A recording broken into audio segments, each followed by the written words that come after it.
ვისაც სურს ღვთისმოსაობით ცხოვრობდეს ქრისტე იესოში, ჩემსავით დევნილი იქნება. ეხლა თქვი დასაწყისში რომ თუ შენ გამოთქვამ სურვილს, რომ უნდა ემსახურო ქრისტეს, აქვე უნდა გქონდეს მსაობა, რომ შენც იქნები დევნილი, როგორც პავლე მოციქული იყო დევნილი.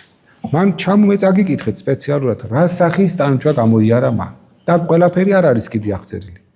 რა თქმა უნდა, ეს იმას არ ნიშნავს, რომ ზუსტად იდენტური სახის სასჯელს და განსაცდელს გამოვივლით. არა, მაგრამ ყოველ შემთხვევაში დალხენილი ცხოვრება არ გექნება.